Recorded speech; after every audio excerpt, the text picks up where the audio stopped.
but I know, Milton, you and I have been discussing already what this new impact will be, and very interested to get kind of like from a top line view of President Biden administration. What is that going to mean from economic policy? Well, I wish I had a definite answer, but there are two huge uncertainties that still overhang things, even though the election seems to be settled. The first is we don't know who's going to be in control of the Senate. I think the betting is that it'll be a Republican-controlled Senate, but it'll be a very different administration if the Democrats can take both houses and the White House. The other thing is, and this is even more, well, I shouldn't say darker, but it's more difficult to discern, is that Joe Biden in the campaign, both the primary campaign and the election campaign against Donald Trump, presented two faces to the world. I'm not saying he's two-faced, but he presented two faces to the world. One was the moderate, the unifier, the man who reached across the aisle, and he bragged on that several times, and the other was the progressive, the one who picked Kamala Harris to be his running mate and talked in very progressive terms at times, and we really don't know which Joe Biden we're going to get, and that means we don't know what kind of administration. Now, he has made several picks already, but they were really the easy picks. They're the big cabinet posts, but they were the easy picks. They were the Washington establishment. Janet Yellen, who was chairman of the Fed for N years, is now going to be Secretary of the Treasury. I'm sure she'll be a fine Secretary of the Treasury, but she is quintessential Washington establishment. That is the Joe Biden, the unifier across the aisle establishment, Washington presence. The other posts, we haven't seen a lot of them yet, and we don't know if they're going to go progressive. So we really don't know what Biden is going to push in his administration. He has said several things. We can look into what they mean, but it's still, even though we now know who the next president's going to be, we still don't know what his policies are going to be, which is par for the course. Absolutely. And we will see, obviously, he'll be sworn in later, January of 2021. But I want to pick up the point that you made about the new cabinet post. And specifically, I'd like to talk about the incoming Secretary of Treasury, Janet Yellen. What can we expect from Janet Yellen based on her time as chairman of the Fed?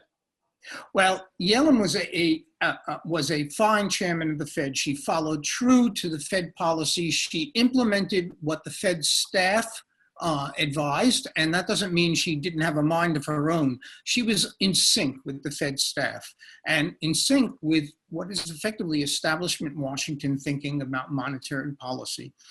I suspect she will do the same thing in Treasury. Now, the Treasury post is actually a less active post than Fed chairman, a lot less independence. It's mostly an advisory post and an administrative post. You tell the president what you think, he tells you what you're going to do, and then you administer it, which is what she will do, and I think she will do it very well. She showed herself to be a fine administrator at the Fed, and I think she will be giving him good advice.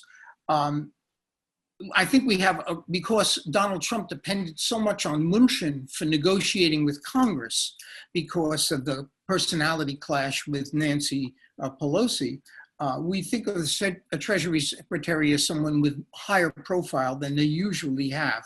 Yellen will Biden won't have any problem with negotiating on his own behalf, or other people in his administration won't. Yellen won't have to do that. She will probably have a lower profile than Mnuchin did under Trump.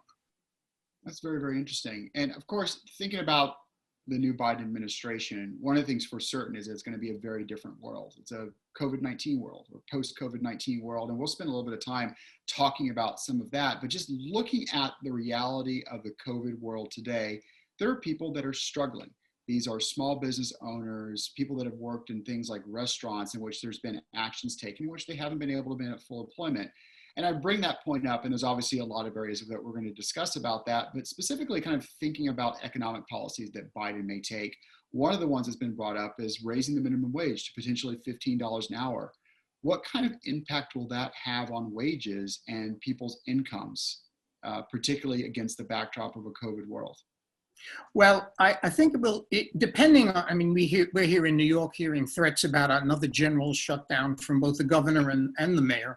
But aside from that, if the economy continues to reopen, I actually think, and in the short run, a hike in the minimum wage to $15 an hour could be actually a benefit for employment. I know standard economics says that when you raise the price of things, people use less of it, and that raise the price of labor, people will use less of it. And that might be for the long run. But in the short run, we've seen some confusion because when they added the $600 to the unemployment benefits, a lot of people, as the economy reopened, were making more on unemployment than they would have as a busboy or things like that. And they were reluctant to come back to work. A lot of employers said they were having trouble getting staff. Now it's $400 with the Trump's executive order, and that will go away in the new year. But with the $15 an hour, it will, if people have to pay that, then that will bring these people who've been reluctant to come back to work. So I think in the near term, contrary to conventional economic reasoning, it would actually have a positive effect on employment. In the long term, it will do two things. One, it will increase the use of AI. Even in some very menial tasks, AI has been very effective. You've seen how McDonald's has, instead of having some teenager behind the counter pushing the screen, they just turned the screen around and said, you push it, and let that person go. There will be more of that. The other thing that I think will happen is, and COVID has accelerated that, is we'll have more of a gig economy where you don't have to pay the minimum wage. So the person becomes an independent contractor. And I think there will be a lot more of that to get around the minimum wage. But that's a secondary effect. Initially, I think it'll actually help with employment. We'll talk a little bit more about employment, particularly what that might look like. But I want to kind of, before we get to that, like thinking not just employment and minimum wage, what are your views on another stimulus check? I know when we spoke earlier this year, you were complimentary of Congress for moving so fast to get some relief out to workers, to the American public. And now, as we are at the end of 2020, they've been very opposite of fast in getting out any other stimulus or relief. So do you think there will be another stimulus check? I don't know if we're going to pass it. Obviously, the Biden administration wants to. Obviously, the Democratic lower house of Congress wants to. The Republicans will resist, but actually it's an easy give for the Republicans. So if the Republicans control the Senate, they can block it, but I actually think this can be negotiated. It has very little economic background. I mean, it gives people who are living hand to mouth, or maybe even failing to do that, it gives them a boost. It will boost the economy, but it's short-lived. No one will build on it because everyone knows it's a temporary measure. But I think that assuming that the Republicans take the Senate, even then, this could be something that comes out of the new Congress, which convenes before the president is inaugurated, actually. That's a very helpful reminder. And just thinking about other additional areas of relief, we've talked about minimum wage, potential stimulus check. Another area is student loan debt. And been some overtures made about the potential that certain levels of student loan debt could be canceled or forgiven. What do you think either a new Congress convening in January, new Biden administration might mean for student loan debt? And then what would be the impact to workers? Well, that's an interesting thing. The student loan debt could be a compromise thing. The Republicans have resisted this. It is something that Warren pushed, and she has some influence in this administration, so that the Biden administration might expend some political capital to get this. It is a lot of people have talked about the size of the debt and compared it to the financial crisis. Of course, it's minuscule compared with mortgage debt. So it's a big number. In fact, it's the second largest number, but it's about less than 10% of what mortgage debt is in the country. But it's all been nationalized. Obama took it all over. So it's not like any private lenders have anything at stake with forgiving student debt. It's the taxpayer that's going to pick up the burden there. And I think some of the resistance that we might see in this is that it is a transfer from working people who pay taxes to the sons and daughters of better off people in the economy. So it's a regressive thing. It's a transfer up the income distribution, not for the students, but for the class from which they come. And there's going to be that kind of a battle. I do think we might be, the compromise might not cancel the student debt, but extend it, give breaks, allow hiatus periods for people who are struggling, effectively take it out of the realm of a normal debt obligation. That I think is more likely than an outright cancellation, because there would be a reaction from people, A, who saved and paid, and from people who don't even consider college in their lives, that they're now paying for this because it is the taxpayer that will be footing the bill. Yeah, it's a very interesting point. When we started, you mentioned the two sides of Biden, the moderate and the progressive, and a lot of what you spoke about, particularly like a Janet Yellen pick for Secretary of Treasury, speaks to that moderate side. But then you mentioned Elizabeth Warren, and that speaks more to, I think, the progressive side of the Biden administration. And you spoke about a potential Warren influence, and where might we see Warren's influence in a new Congress and inside of policies from the Biden administration? Well, I may be behind the news, but she was being talked about for labor. And that would give her tremendous power, both within the administration and in the implementation of regulation, which is extensive. So it wouldn't give her the ability to cancel student debt on her own, but it would give her a great deal of influence and would speak to a Biden that was moving toward the Warren-Sanders side of the party. But we haven't seen it yet, or at least maybe I'm behind the times, but I haven't seen anything in that regard. Yeah, I think there may have been some concern about taking a Warren Senate seat out of Massachusetts with the Republican governor, and how that seat may be filled. Well, that might be the point, yes. It might be an excuse why he's telling her, I would do this, but. Yeah, we see, but that's an interesting point. And we'll kind of come back to a little bit of some of the labor. And when I think about labor, some of it goes back to that idea of the small business owner. And Biden has made reference to the fact that we're going to have to increase taxes. And some of that tax impact and burden will be felt by business owners. What do you think increased taxes may mean for businesses, and what might it mean for individuals? And I guess to really frame that question out, do you believe that we are going to see an increase in taxes? The Biden administration will certainly try to increase taxes. I think that even if the Republicans control the Senate, he might be able to get a little more at the high end of the income distribution. The Republicans will fight a lot harder for corporate taxes. Now, when it comes to business owners, particularly the bodegas, the small businesses, they're taxed not as corporations, they're taxed on an individual basis. They pay their taxes as a proprietor. So depending on how well they're doing, a tax up on the upper brackets could affect them. I'll come back to the corporate in just a moment. So I think he might be able to get something through. I would say, however, this comes to the two sides of Joe Biden. He said, I will not raise taxes on anyone who's making more than $400,000 a year. But then he said he would repeal the entire Trump tax reform of 2017, which of course would affect people a lot lower down the income distribution than $400,000 a year. Actually, the Trump tax reform was pretty progressive.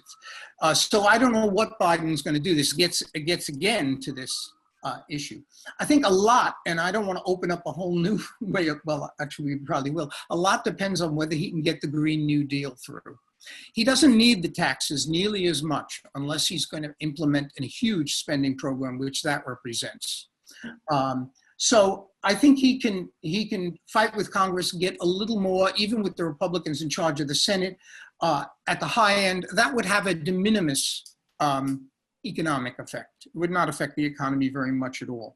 The areas that could have an effect on the economy is if he gets through, and it's a big if, gets through an increase in capital gains taxes. That would really hit the stock market initially as people tried to cash in before those higher taxes were around, and then it would slow down trading in the stock market and could have a lot of adverse economic repercussions in terms of getting capital to people who need it, depending on how much he did. A couple of points is not going to destroy things, but a lot would. The other thing that I think is dangerous here is if he tries to raise corporate taxes. Corporate taxes has been, at least the Democratic playbook described it as a giveaway to the wealthy. But really what it was, and I'm not trying to understand what Trump thought it was, but what it was from an economist point of view was an attempt to bring corporate taxes in the United States into line with what was going on in the rest of the world. one of the things we saw when our tax rates, corporate tax rates, were much higher, was that money was staying abroad, because if you repatriated it, you had to pay the higher rate in the United States than you were in Ireland or Britain or France or Japan, which had much lower corporate tax rates. And the other thing we were seeing at the time was a movement of headquarters overseas. So they not only, multinationals that were headquartered in the United States were keeping money abroad, but a lot of companies were leaving the country and incorporating overseas. That kind of inversion, I guess is what they called it, would return. And the keeping of money overseas would return. Of course, it depends on how much. A point or two is not going to disrupt corporate planning in a big way. It if he gets a major hike in corporate taxes of the sort that Bernie Sanders is talking about, then it would just reignite this movement overseas that we saw, and that whatever Trump meant by the reform, others who wanted the reform were desperate to stop. And it's interesting that even the Obama administration wanted that kind of corporate tax reform to stop the movement overseas. He didn't get it, Trump did, but that's neither here nor there. So it depends on how aggressively Biden moves, whether there is going to be a return of this behavior. I'm going to come back to corporate taxes in a second, but I want to go back to a point you made about capital gains taxes, because I think that's a very salient point today. Dow's trading above 30,000. We're seeing all-time highs in major stock indexes. And then you mentioned there may be a potential capital gains tax, which could have an impact on the capital markets. So looking at the markets today, do you expect that we're going to see this kind of upward trajectory in the market indexes going forward? And how do you think that we reconcile the disconnect between the stock market and the economy, the issues that people are facing around their kitchen table? Well, that's a great question, and it's one that comes up all the time. And let me just get to the dichotomy, and then I'll be stupid enough to make a market forecast. The dichotomy is because the kitchen table or Main Street or whatever kind of a metaphor you want to use for the economy that is actually people working and spending money is happening in the present. The stock market is always happening in the future.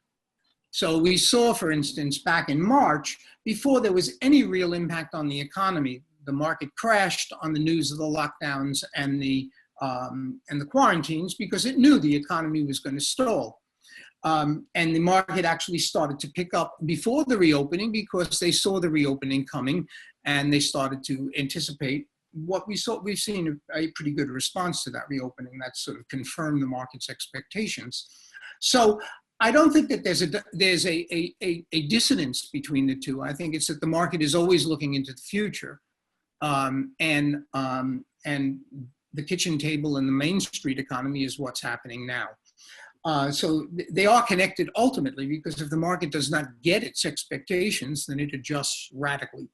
So if this economy were to stall and the reopening were to fail, then the market would crash again. On the assumption that we have had very good momentum with this reopening, unless they shut things down, and the vaccine says that that's not likely, that the reopening will continue. So that would suggest that the market is going to get the news that it anticipated, and maybe even better news over the short run. Over the longer run, I think the market is going to suffer, because there's going to be a legacy of the economy, the COVID economy that we have, and we can come back to that, because then we sort of get a little further afield, but there is going to be a legacy of adjustment, and there's going to be a lot of debt and a lot of imbalances built into the economy. So when we're talking about maybe later 2021, 2022, when we've gone through what kind of a reopening we can have, then the market's going to start to deal with those imbalances, and then I think we're going to see a less excited, less robust market, and perhaps a bear market, perhaps even a recession, but we can come back to that. Okay. And just at this moment here, I'm going to take a pause, and we're actually going to come back. I want to speak about the vaccine, so we're going to pivot just a little bit. And I note a couple questions have come into the chat. So thank you, everyone that's contributed questions thus far, and I want to get to those as well. So if you have any questions, please do submit via the chat. so that we can get to those as well. But I want to go back to our conversation, Milton, and you spoke about the vaccine, and people are asking questions about the vaccine, as I imagine most of us have. We're now seeing positive news about the vaccine. In the UK, people are beginning to receive vaccinations. In the US, states like New York and New Jersey, you're seeing healthcare workers get the vaccinations as well. Going back to the statements you're making about the market, just looking forward, 2021, 2022 and beyond, what does the rollout of this vaccine mean for the job market? Well, I think the vaccine is an unmitigated good. It's good for the job market, it's good for the economy, and that's good for the job market. It's one of the reasons why I can say that the stock market, which has anticipated a robust reopening, it's gotten some of it, but we're far from fully reopened now, that it will get this. The faster this moves, the better. Whether it's there are three now, 3 vaccines that are available, and hopefully they ship in volume and the country starts to feel much more confident and we can reopen. That I think is an unmitigated good. And presumably the vaccine will render the COVID, what was so frightening about COVID, like any other flu over the longer term. And there it's a support for the economy. As I said, the danger to the economy is not so much the recovery, which we're going to get one way or another. It's the legacy of the adjustment that is the danger. But the vaccine is great news. I know where the frontline workers, the nurses, the doctors, and of course, senior staff in Washington get the first vaccines, and then the little people get it later. But if you have the power, you may as well use it. Yeah, the New York Times had run a story a couple weeks ago, and you could fill in some details about yourself and where you come in the vaccine line. And if I wasn't the very end of it, I could certainly see the end of the line for my position. Yes. Well, I'm an old man, so I come earlier, but I'm not institutionalized. Maybe I could get it sooner. But we're actually talking about some of those kind of like bigger term impacts, and one of the questions that came through was about one of those, I believe, which is the commercial real estate market. Yeah. And I noted that there's a story running today, some data analysis that shows in Manhattan at least, corporate vacancies are now at their highest rate since 2003. So what do we think about returning to the office? And at the risk of making some predictions, do you think that we're going to see people returning to offices in the near term? Is that more of a longer term issue? There'll be returns to the offices because there are some places that, we were talking before the cameras started rolling about sales as opposed to Zoom calls when you're broadcasting or talking to the staff of your firm. And sales, I can see that we'll do Zooms for a while, and then some salesman will say, I think this would really work better if I bought him lunch. And if you're not afraid of the disease, well, why not?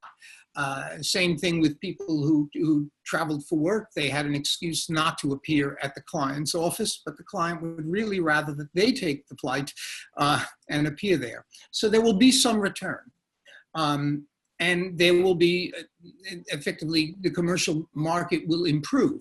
But at the margin, we have adjusted. And this gets to this whole threat of recession or imbalances. So I may as well take it up now. At the margin, there will be more people working from home than there were before COVID. At the margin, this is going to become a more acceptable mode of behavior. Maybe you come into the office 1 or 2 days a week. Maybe you come in every 3rd week for a few days.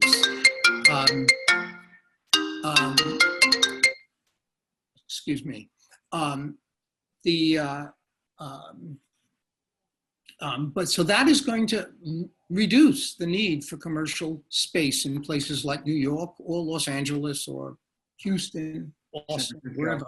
Yeah. And that is going to take it, that is going to bring these cities back more slowly. Now, the New York Times ran an article and said, well, with the end of with less need for commercial, we can turn it residential. Well, who the hell would live there?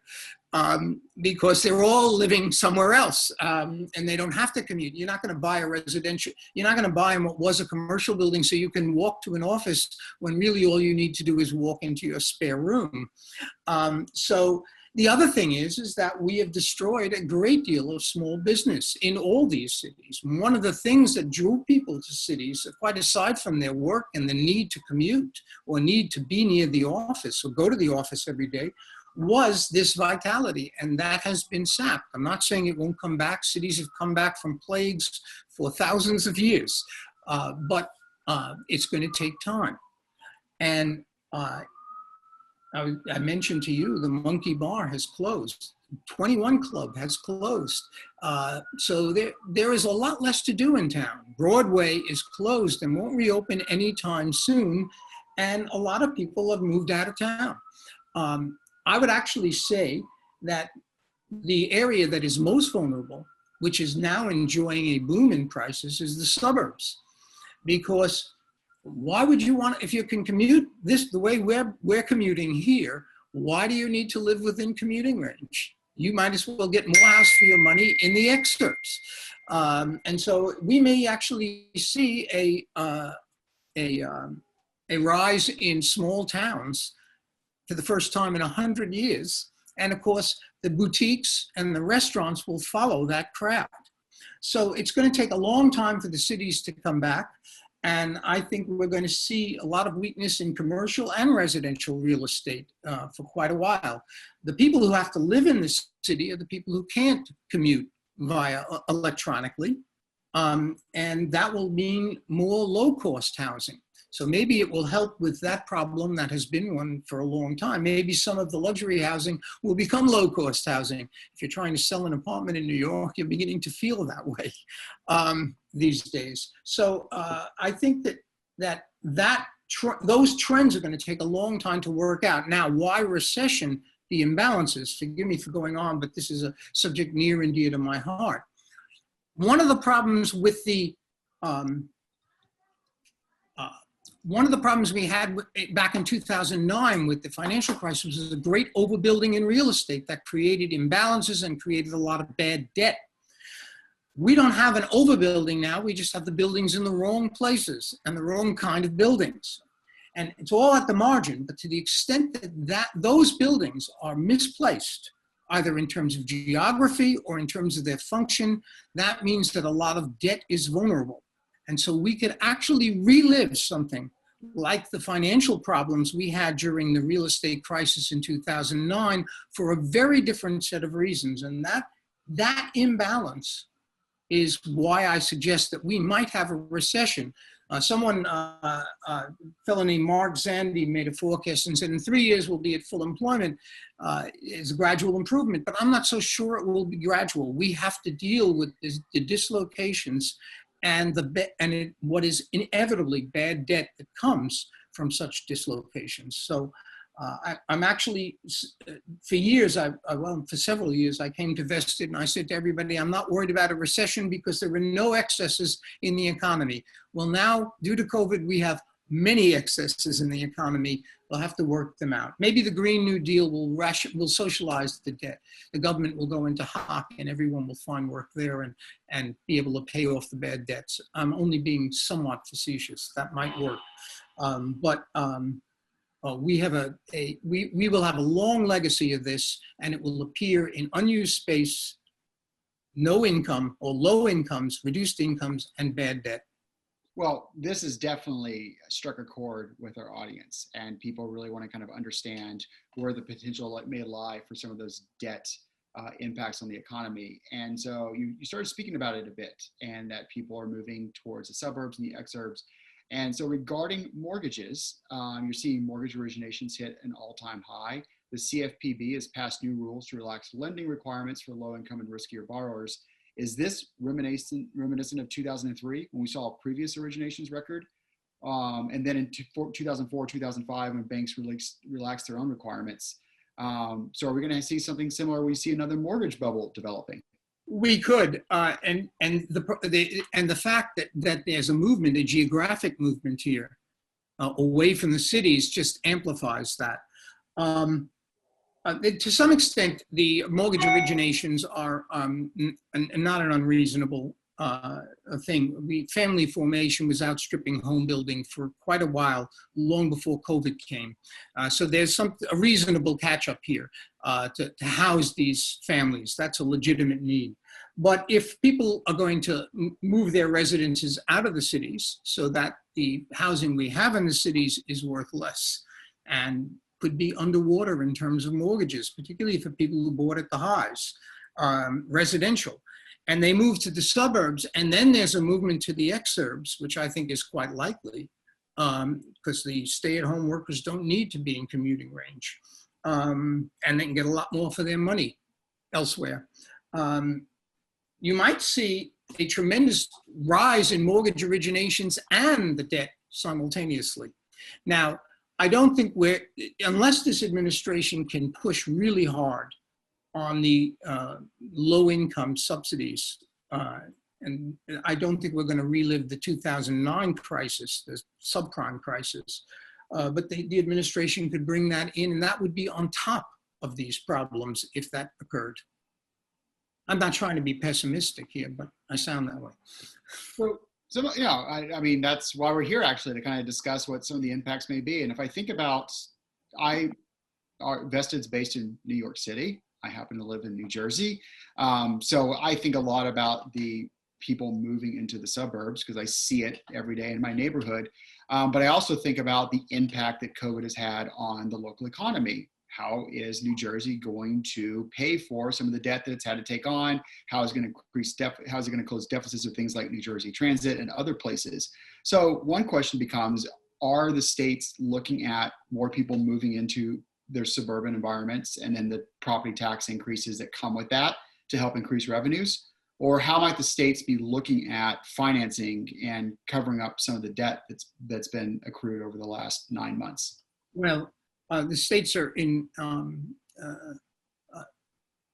they're up a creek, a proverbial creek. Sound like a proud Southerner there, I may add. Yes, I do. Well, I have a house in Pennsylvania, so that's the way the locals say it.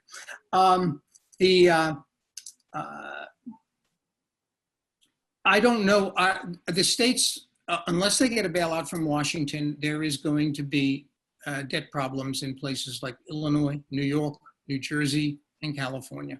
I'm not saying people are going to default. States and cities defaulting is a tough pull, but there may be some workouts in that respect, especially if you're holding high yield municipal debt.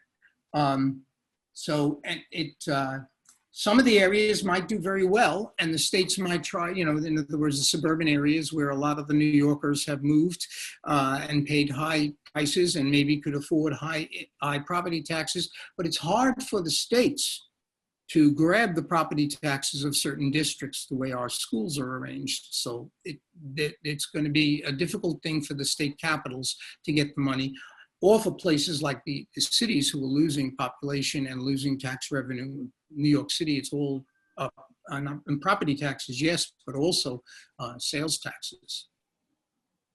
Yeah, absolutely. And so if we think about that, there's the potential for, we've been fairly optimistic in this conversation about potential shutdowns and vaccines, and that there's a general opening up of the economy. But building off of what you said about the loss of sales tax revenue in the cities and what you were saying before about just like the reason people live in cities, what if we have another shutdown? What would be the ultimate? Would that be one step too far for local businesses? Would that be one step too far for sales tax revenues? What would be the real consequences of that? I think that's a great question. And I think New York in this respect is a microcosm or a macrocosm because it's such a big place. We've had a lot of well-established businesses. I'm not talking about the local bodega. I mentioned the 21 Club closed. It's been there since Prohibition. Gone through wars. It's gone through a fiscal crisis in the city of New York. I have every confidence that those people who owned the 21 Club, saw the partial reopenings and said, we'll just hang on as best we can. And the new threat of shutdowns, the edict that just came down that you can't have indoor dining in New York, they've thrown up their hands. Same thing for other iconic New York places. So I think that if we have another shutdown, there's already been a rise in bankruptcies. I don't have those numbers in front of me. There's already been a great rise in bankruptcies, and most of them are small businesses, restaurants, retail stores.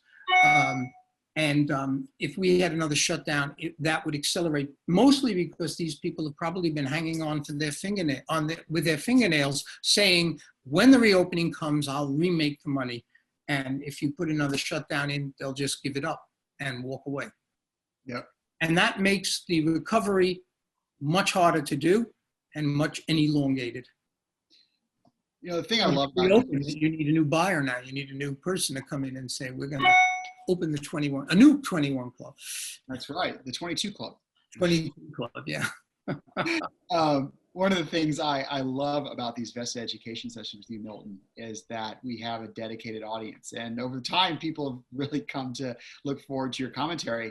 And this audience also has very long memories. And one of the questions that came through was about a piece that you did on Fox Business about 18 months ago. And you were talking about New York City's debt. And there's a fear of bankruptcy. This was 18 months ago when things were looking fairly optimistic. Has COVID changed that? Has that sped along the potential timeline for bankruptcy? How do you look at New York City's finances now? Well, I haven't looked at the latest budget, so I was better versed when I was on Fox talking about the budget then, but I can't think of anything that would have made it worse than what we've just been through. So New York City is that much closer to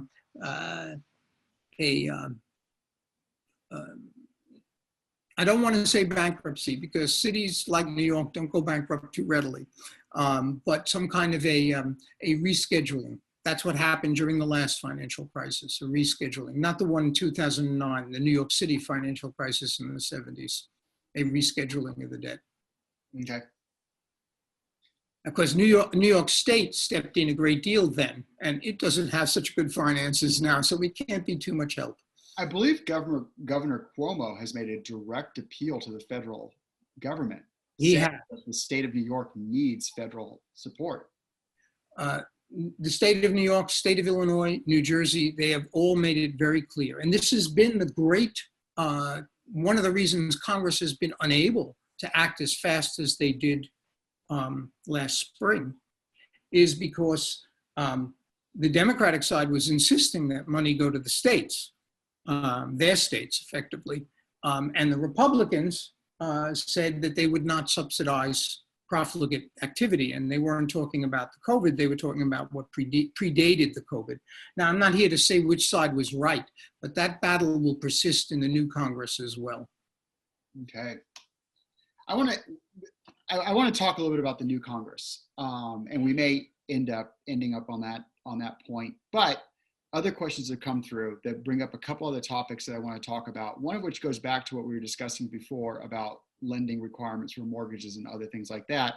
And it goes back to some of what Biden was saying on the campaign trail, where Biden expressed support for Postal Service providing banking services to the unbanked. What kind of impact would that have on consumer banking generally and the economy? Well, it depends on what kind of a bank it is.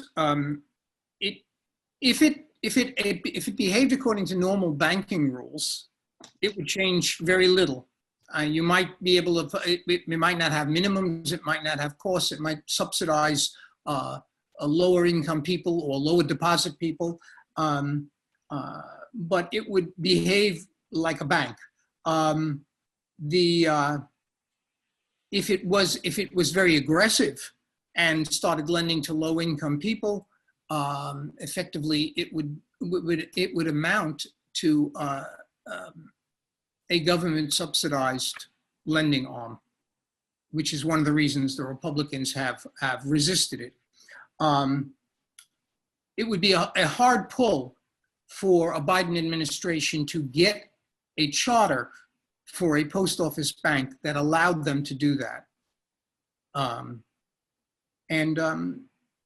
especially since the regulatory climate, not only the regulatory climate to date, a legacy of the 2009 crisis is so strict, even with Trump's attempts to ease it. But the regulatory climate that Biden has indicated by his appointments in the financial area, particularly Mr. Kaufman, who would like to break up the big banks, that suggests that he will that any bank that's formed around the post office would have tremendous protections against aggressive lending. So in that respect, Biden would have to overcome the regulatory climate that has existed, predates Trump by a long shot, and the advisor he appointed just recently as well. Okay, thank you for that. And another topic came up that actually goes back to what we were speaking about before about states and municipalities, and even about the rescheduling of New York City debt, and that is the institutional investors. And one of our viewers asked the question about sustained low interest rates and what implications that would have for institutional investors. Well, it has, and the sustained low interest rates, we've already seen what it's done. It has pushed people out of bonds and pushed people toward risk. I believe you actually even talked about high yield municipal debt. And my thought was, why in the world would anyone want to take on that? But because it's the only thing that pays. Exactly, because other Treasury bonds aren't paying a yield. That's right. Treasury doesn't pay. High grade corporates don't pay. High grade municipals don't exist. So people have moved toward risk. And for an institutional investor, that has two negatives. One is they're taking more risk with whoever they hold fiduciary responsibility for. But the other thing is that even by taking risk, the returns have been, in the stock market, things have risen of late, but everyone knows that's very volatile, and you can give that back very quickly. They have a much less secure position in terms of their fiduciary responsibilities. So the sustained low interest rates has driven people toward risk, and the whole market has reoriented toward risk. It's one of the reasons the stock market has done so well. People don't want to hold treasuries unless they have to. The only people who are buying treasuries are the banks. And that's because by having sustained low interest rates, even though they're only getting 1.5%, 1.8% on a 10-year treasury, that is a considerable premium over the zero they're paying to collect the deposits. So the banks are the buyers of the treasuries. And in fact, their portfolio has increased. They're probably the only one whose portfolio has increased.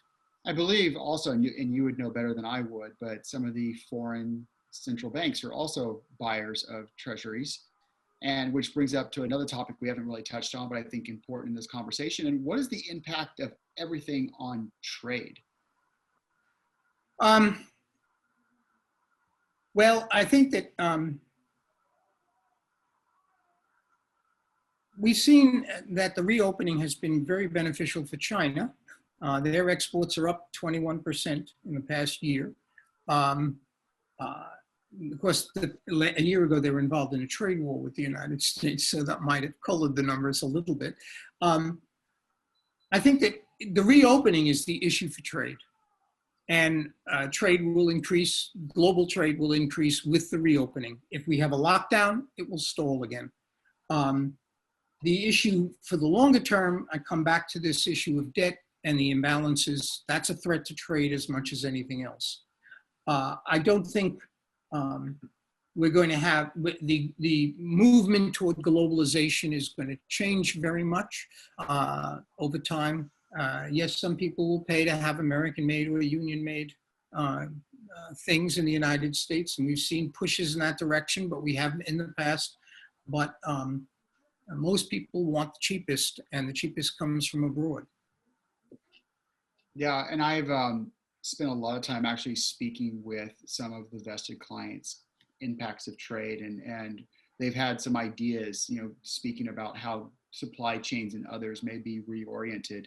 Do you have any thoughts on that? Some of the suggestions have been that you're going to see more manufacturing being brought to the United States or going to other offshore centers. Any thoughts there? I'm glad you brought that up because that's a facet that I just overlooked. The trade we were already seeing, even before the trade war with China, a reorientation of supply chains. Some of it was wariness of the Chinese behavior, and China was the supply chain for a while. But the other thing is that China is no longer as cheap as it was. Wages have risen dramatically in China, and so people have moved toward Indonesia and Vietnam, and the Vietnamese and Indonesians and the Cambodians and others have made their claims. So there is a movement because of the wages. There was already a movement out of the old chain based in China, and I'm just picking on China as the main. Elsewhere, the trade war has exaggerated that. And of course, the COVID has made people think that they have to diversify even more. As far as stuff coming home is concerned, it's less a supply concern, I think, because diversity can cover that. And it really is the cost of energy and AI and robotics have made it so that the United States, even with its high wages, can compete. Domestic production can compete with the overseas. And to the extent that that continues, we will see the manufacturing coming home. It's not going to make many jobs because they're coming home with the AI. But it will be coming home. An interesting thing, though, this is just sort of a little irony. I was speaking to some people about their AI in finance, because my whole background is in finance. And they said, no, we're not firing many Americans. They've already been fired. We relocated to India, all these functions, and fired the Americans because it was cheaper there. And now with AI, we're bringing it back. It's the Indians who are being fired now. And so the AI is making that wage gap less attractive, but it's not making jobs in the United States. But there's other benefits, obviously, for bringing that manufacturing back to the United States. There are jobs, and to the extent that it creates wealth in general in the United States, and then it extends to restaurants and entertainment and hospitality, where we need people to work, and where low-wage people find a lot of work. And kind of with that in mind, I want to wrap up our conversation, and I'm going to use that as a way of thinking about what we should all be looking forward to in that new Biden administration. So if we think about broadly bringing back these services, these jobs, these functions back to the United States, what can the incoming Biden administration do to be most helpful to the economy in the U.S.? Well, being an economist and believing in markets, I would say to the Biden administration, make it so that individuals and companies can make the decisions for themselves. Don't do it for them. Washington usually screws up when it does that sort of thing. So I would say to the Biden administration, I'm not suggesting that it just deregulate, because we need the regulations, but regulate carefully and don't interfere with business. That doesn't mean you let people pollute. That doesn't mean you let people abuse their workers. But it does mean you regulate carefully and do risk reward in that respect.